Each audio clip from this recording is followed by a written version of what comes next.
കോഴിക്കട്ട ശനി. ജെറുസലേമിലേക്ക് പെസഹായ്ക്കുള്ള യാത്രക്കിടയിൽ ഈശോ ഉയർപ്പിച്ച ലാസറിന്റെ ഭവനത്തിൽ സന്ദർശിക്കുകയും ലാസറിന്റെ സഹോദരിമാരായ മർത്തവും മറിയയും യേശുവിന് ഒരു വിരുന്നൊരുക്കി. അതിന്റെ അനുസ്മരണം ഓശാനയ്ക്ക് മുൻപുള്ള ശനിയാഴ്ച കോഴിക്കട്ട ശനിയാഴ്ചയെ ആചരിക്കുന്നു.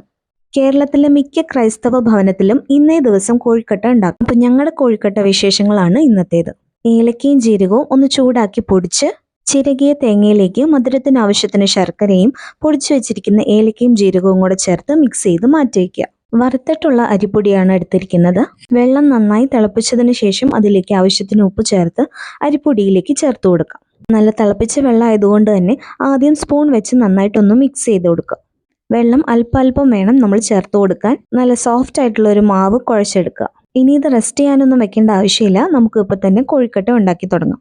ഇതിൽ നിന്ന് ഒരല്പം മാവ് എടുത്ത് ചെറിയ ബോളാക്കി ഷേപ്പ് ചെയ്ത് കയ്യിൽ വെച്ച് പരത്തി കഴിയുമ്പോൾ പൊട്ടിപ്പോവാതിരിക്കുന്നതാണ് ഇതിന്റെ പാകം. ഈ മാവ് എടുക്കുമ്പോൾ ഒരുപാട് എടുക്കാതെ തേങ്ങയുടെ കൂട്ടിന് ഒരു ചെറിയ ലെയർ ഓഫ് കോട്ടിംഗ് കൊടുക്കാൻ പാകത്തിന് വേണം പരത്തിയെടുക്കാൻ. കയ്യിൽ വെച്ച് തന്നെ ഒരു ചെറിയ കുഴി പോലെ ഉണ്ടാക്കിയിട്ട് വേണം നമ്മൾ തേങ്ങയുടെ കൂട്ട് ഇതിലേക്ക് വെച്ചു കൊടുക്കാൻ. മാവ് നല്ല സോഫ്റ്റ് ആയതുകൊണ്ട് തന്നെ നമുക്ക് എളുപ്പത്തിൽ ഷേപ്പ് ചെയ്തെടുക്കാൻ പറ്റും. അത്യാവശ്യം ഒന്ന് പരത്തി കഴിയുമ്പോൾ നമുക്ക് നേരത്തെ പ്രിപ്പയർ ചെയ്ത് വെച്ചിരിക്കുന്ന തേങ്ങയും ശർക്കരയും ഉള്ള കൂട്ട് ഇതിലേക്ക് ചേർത്ത് കൊടുക്കാം. ഒരുപാട് കൂട്ട് ഇതിലേക്ക് വെച്ച് കൊടുക്കാതിരിക്കാൻ ശ്രദ്ധിക്കുക. പിന്നെ നമുക്ക് എഡ്ജസ് എല്ലാം കവർ ചെയ്ത് റൗണ്ട് ഷേപ്പിൽ വേണം ഇത് മടക്കിയെടുക്കാൻ. ഞാനങ്ങനെ എക്സ്പേർട്ട് ഒന്നുമല്ല, അപ്പോൾ നിങ്ങൾക്ക് അറിയുന്ന പോലെ ഇത് ഷേപ്പ് ചെയ്തെടുക്കുക. അങ്ങനെ ഞങ്ങൾ എല്ലാം ഷേപ്പ് ചെയ്തെടുത്തിട്ടുണ്ട്. ഇതുപോലെ റൗണ്ട് ആക്കിയിട്ട് വേണം നമ്മൾ ഇത് ഉരുട്ടിയെടുക്കാൻ. ആവിയിൽ വേവിച്ചെടുക്കുന്ന ഈ പലഹാരത്തിന് ഒരു പ്രത്യേക രുചി തന്നെയാണ്. കോഴിക്കട്ട ഇഷ്ടമില്ലാത്ത മലയാളികളും പൊതുവേ കുറവാണ്. ഒരു 15 കോഴിക്കട്ട ഇതുപോലെ നമ്മൾ ഷേപ്പ് ചെയ്തെടുത്തിട്ടുണ്ട്.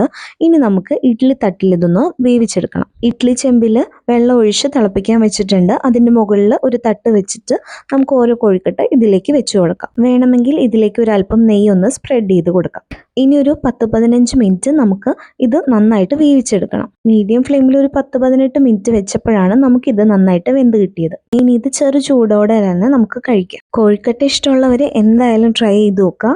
നിങ്ങളുടെ വീട്ടിൽ ഇന്ന് കോഴിക്കട്ടയൊക്കെ ഉണ്ടാക്കിയോ എന്ന് കമൻറ്റ് ചെയ്യാനും മറക്കണ്ട.